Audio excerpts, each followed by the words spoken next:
All right, so on to the main event. Ding, ding, ding. Today we're going to be hearing from Dr. John Cleland, our host. He earned his undergraduate degree at Michigan Technological University and his PhD at Northwestern University, both in material sciences. He has been bringing cross-disciplinary science to a wide range of students for over 3 decades and has presented on diverse science topics. John holds 10 patents and a dozen papers in peer-reviewed journals, including the journal Nature. John and his wife have 4 sons, whom they embrace with the universe-centered, reality-based family spirituality. His social security number is 36. Oh, yeah. Sorry, got a little ahead of myself there. All right, so welcome to the stage, John. You'll talk about Rush and Humanism. Welcome. Thank you. I need the clicker. I need the, yep.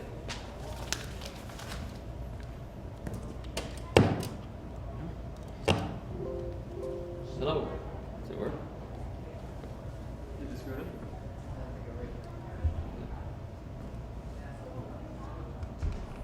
How's that? No? Just start counting. Hello, 1, 2, 3, 4. It's kind of hold a little closer to your face, maybe.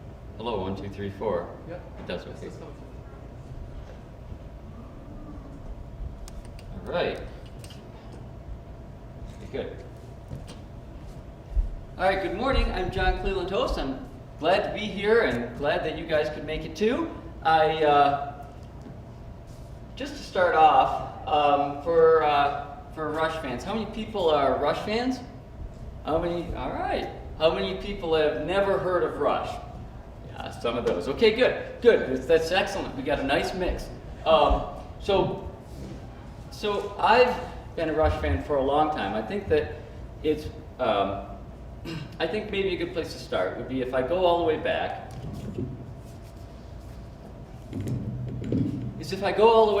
to when I was not a Rush fan.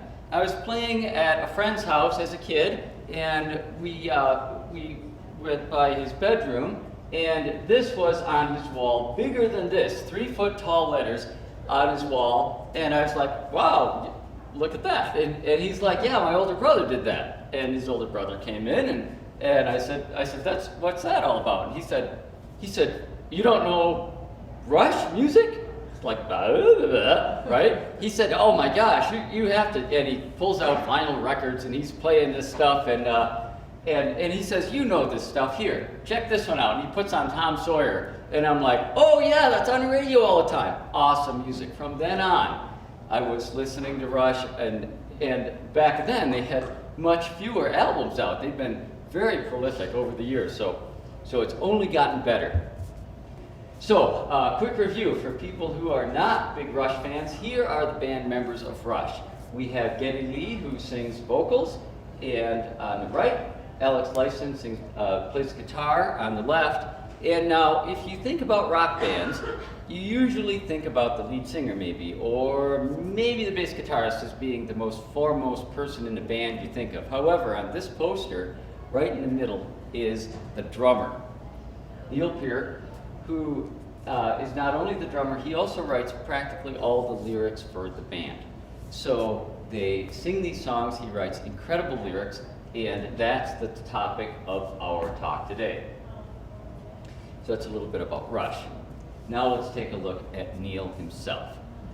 Neil, this is his drum set. It is, you can see it's on a raised dais here, and during the concert that actually raises up and rotates around, comes out towards the audience, and it's really something else to see. I can imagine what it's like playing on this drum set while it's moving. He has to do this while it's moving, and if you look at the drum set itself, it becomes even more complicated. We'll do that in a second. From one of his interviews, he's pointed out that playing a 3-hour Rush song is like running a marathon while doing math equations. And this, in fact, I don't know how many people saw it on Facebook. After he died a few weeks ago, somebody posted on Facebook something about how funny it was to imagine across the United States all these different bands that have gigs tonight that are going to try to play an easy Rush song.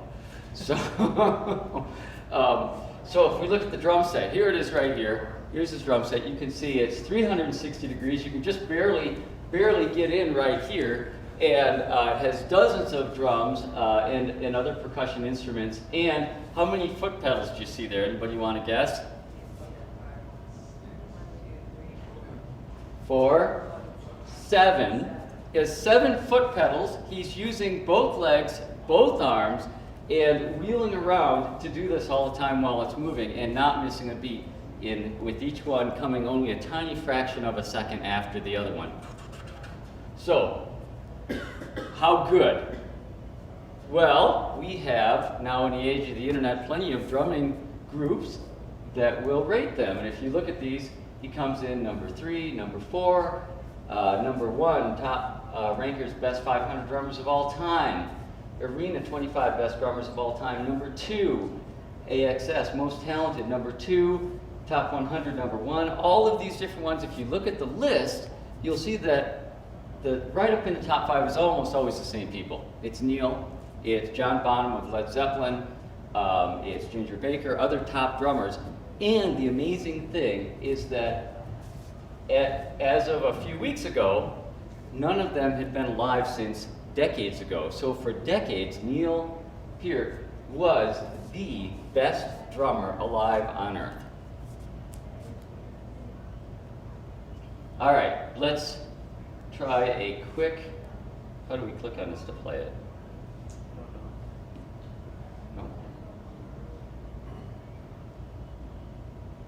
No. I do have that before. Just a quick video so you can see what we're talking about. You should click right on it, should work. There you go. All right, here we go. Nope, it's not showing.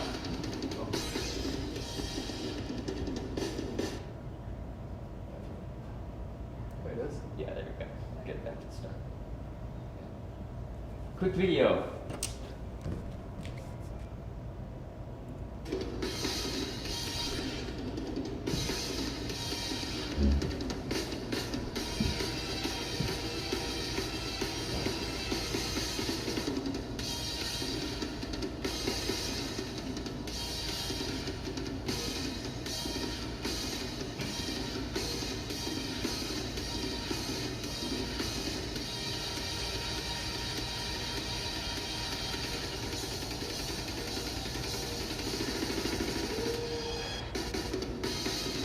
Okay, good. Wow. Now, okay, so let's think of some top rock bands. Who would you say is some of the top rock bands in history? Anybody want to call them out? A good guess? What's that? Rolling Stones. That's a good one. Good one. What's that? The Who. Yep. Led Zeppelin, maybe. Yep. Any other classic rock? Guess what? Guns N' Roses, AC/DC. Clearwater Revival. Excuse me? Clearwater Revival. Clearwater Revival, CCR, definitely. Now, if we look at this, in addition to the somewhat subjective measure of who's the best drummer, right? We can also look at some actual hard numbers. Say, which rock bands have had the most consecutive gold and platinum records in history, right? Maybe Kiss, right? Number 1, the Beatles, not a surprise, right? Number 2, Rolling Stones, already been mentioned. Number 3, Rush. Wow. So, we talked a little bit about Neil. Let's talk about humanism. Humanism. I have found it initially difficult to figure out how we think about different religions. Someone says this religion is this religion is that. How do I keep them straight in my mind? How do I understand which ones are different and which ones are similar? I found it very easy with just 4 questions, really just 2, to figure out exactly how a religion sees things and how it's going to motivate people to act on a wide range of issues. And this is the simple way to look at it. 1, how do I know what is a reliable piece of information? How do I filter what facts I'm going to treat as reliable and which ones I'm not? How do I get my information? Based on the information I get, what's real? What's actually real?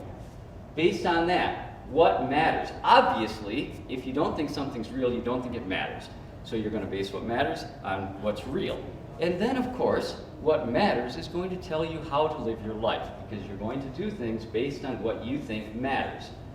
Okay, this comes down to really simple. What's real? What matters? Now, let's do a quick example so you can see how this works. It's really pretty straightforward. Let's try a conservative Muslim. Conservative Muslim, how do you know what's real? How do you know what facts to use? You know which facts to use by reading the Quran, listening to the Imam, things like that. Okay, based on those facts that you bring into your consideration, what's real? Obviously, the one God Allah, heaven for Muslims, things like that. Okay, now if that's what's real, then what's important? What matters? Obviously, based on that, then what's important is pleasing this God Allah and making sure you go to heaven and not to hell. And then, of course, what are you going to do? How are you going to live your life based on what's real? You're going to do your prayer 5 times daily, go on Hajj, give the zakat, things like that.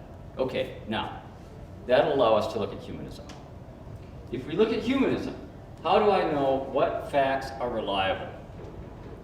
In humanism, the facts are under a lot of scrutiny. I don't take facts in just because a lot of people say it, or because my dad said it, or because it makes me feel good. No, any fact, if it's going to be admitted as a fact, has to be based on evidence, have to have reasons and logic, has to pass critical thinking, or it's not going to be admitted as a likely fact. In humanism, based on that, what's real? Our earth around us, people, love, family, these things are real. There's no clear evidence for supernatural or an afterlife based on the evidence that we have from a humanistic view. So, based on that, then what's important? Our real lives now, my real life, your real life, all of our real lives, and those of people in the future. So then what do we do? How do we live our lives? From a humanistic standpoint, the way you live your life is you treasure every moment, you make your life count, and you also help build a just, healthy, and sustainable earth for future generations. So now, we've taken a look at Neil, we've taken a look at humanism. Now, let's move forward and look at all three together. We looked at the band also.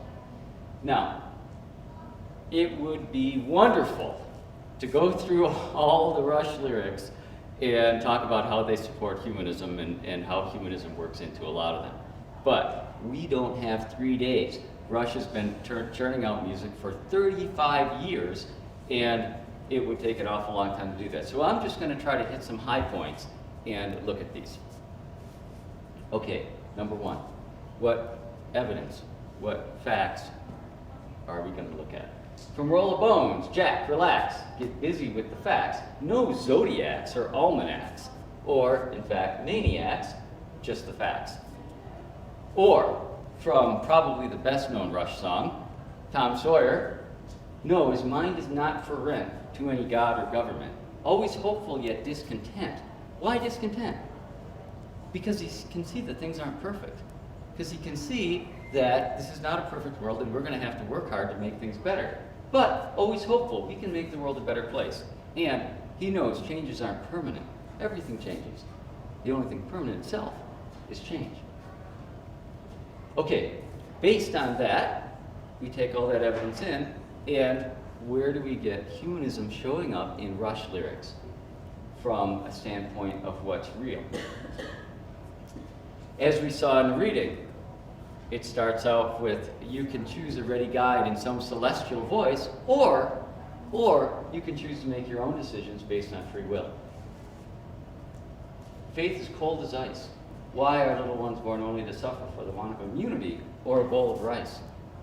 Well, who would hold a price on the heads of the innocent children if there's some immortal power to control the dice?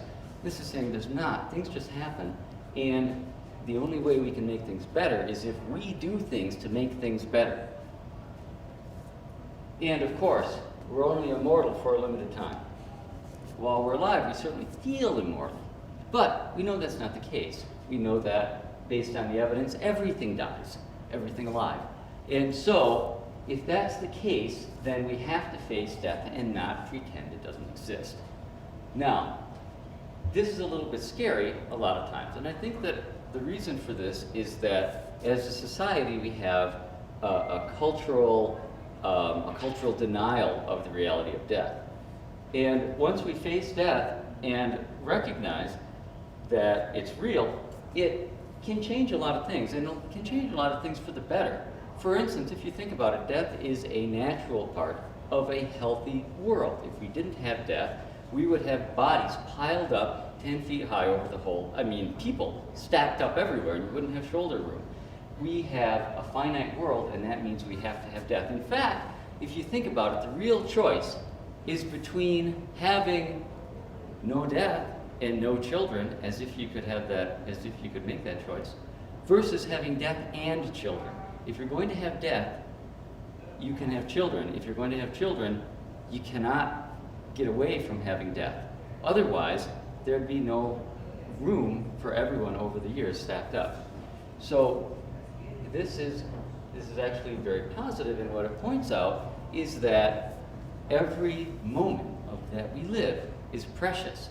And when you recognize that, it really changes your perspective getting up every morning. That you get this moment, this day, this activity of whatever you're doing to enjoy. Because if I had 14 billion pairs of shoes, I wouldn't care very much about a pair of shoes.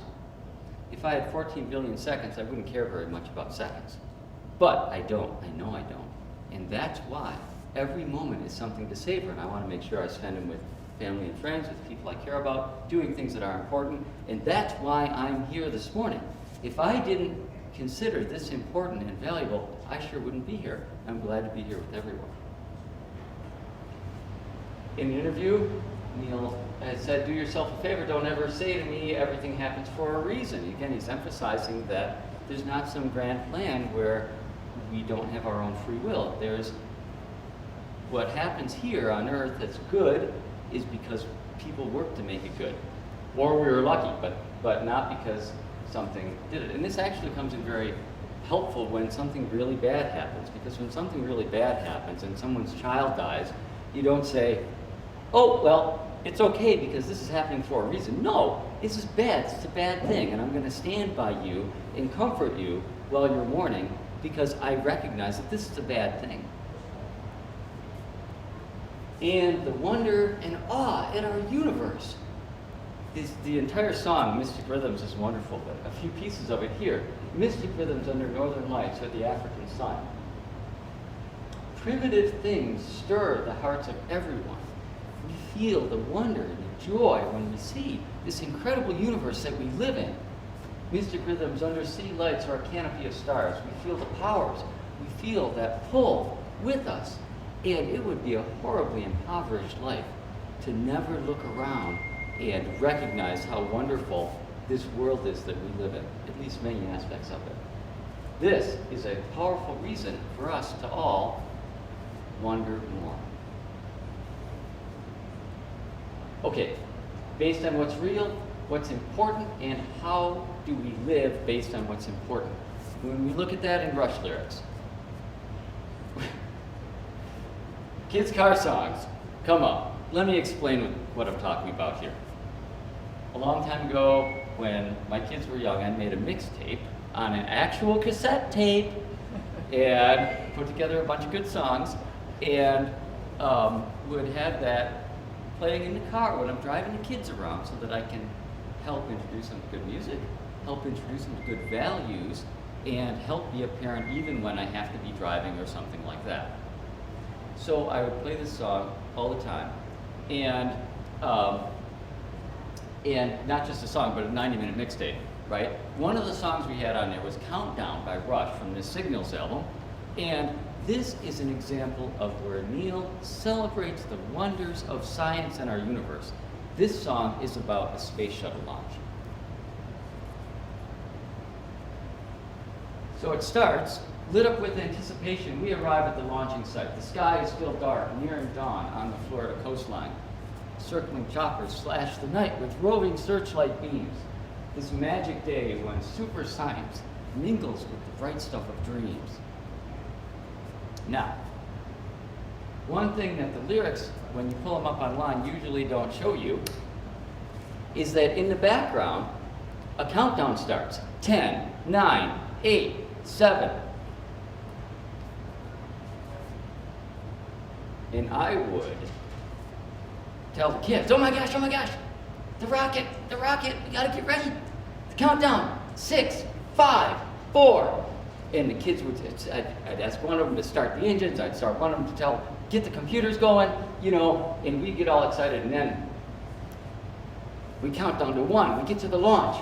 The earth beneath us starts to tremble with the spreading of a low-cast cloud. A thunderous roar shakes the air like the whole world exploding.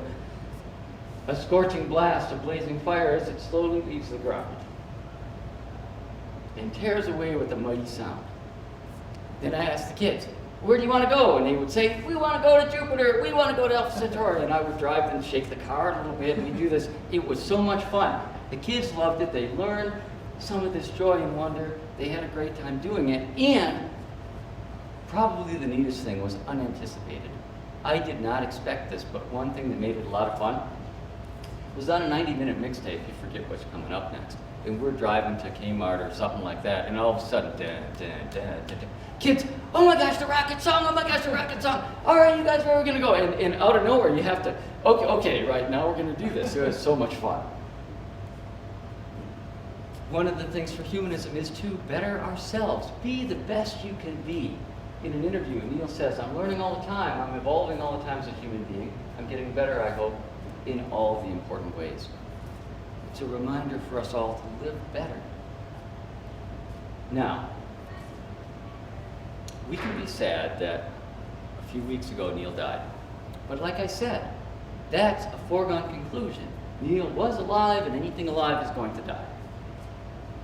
We can instead be very happy, that I'm very happy, that we, everyone here in this room, had the unbelievable luck to be able to be alive when Neil Peart was alive. We've had 2 million years of human history, and you get to be alive when Neil Peart is alive and kicking out songs? Wow! What a fabulous stroke of luck, if there were such a thing. Now, some scary, scary math. Millions, hundreds of millions of audio streams of Rush music every year. 40 million albums sold, constant radio airplay of their main songs and many others. Has anyone had a greater impact for humanism in our lifetimes? I'm not sure. Carl Sagan? Maybe. Neil deGrasse Tyson, another Neil? Maybe. Bill Nye? And the amazing thing is, if you think about it, almost no one has heard Neil talk. Sure, you see it a couple times in interviews, maybe, but how many of us check out those interviews? Not the masses of people who are listening to this. He has had that impact, and almost no one has heard his voice. Wow. Because, of course, he's not the lead singer. Thank you, Neil, for all that you've done. And the important thing about this slide, about that thank you for Neil, is this, Neil knows that what he did was standing on the shoulders of giants to help everyone see the wonder and glory of this world while making a better world for everyone and affirming the right of everyone, every human being, to honor their life and enjoy it. He did that not because these are ideas that he just came up with, but because plenty of other people laid that groundwork. He didn't make these scientific discoveries. He didn't postulate that basic approach of humanism first. That's quite old. And so what that means is he picked up the work from other people, just as we can pick up that work from him now. Thank you, Neil. We will do what we can. And he urges us to do that. How? In his lyrics. Courageous convictions will drag the dream into existence. In an interview, he pointed out, for a person of my sensibilities, you're only left with the Democratic Party. Now, regardless of the specific partisan point there, and that could change over time, the point is that we need to be involved in our world, and if we're involved in our world, that means we're involved in politics. And if the future, this is from one of his more recent albums, if the future is looking dark, we are the ones that have to shine. If there's no one in control, we're the ones who draw the line. Though we live in trying times, we are the ones who have to try. Let's help often for everyone, including our future world. Any questions? Neil was known both in his band and drumming circles as the professor, I'm sure because of these lyrics. Thoughts or questions? Wasn't he an amazingly intelligent individual that read He stuff yeah. way beyond most? Yeah, he was. He was very well read. Mm-hmm. Did Very he, well did read. he go on to college or did he do it? I do not think he had a college degree. I'd have to check the data on that, but I don't think so. But he read books that were He way did. beyond. All kinds of stuff. Yeah, Yeah. he read all kinds of stuff. In fact, all kinds of different genres, not just science stuff. He had a lot of very good science-related songs, as we saw with Countdown. But he also read a lot about social stuff, a lot of history stuff. He's got a bunch of stuff about that refers to the Holocaust or World War II. He's got several good songs that refer to important things in history that change the way we live our lives. Very well read. Any other thoughts? I wish I could just play more Rush music, but but I don't want to take too much time.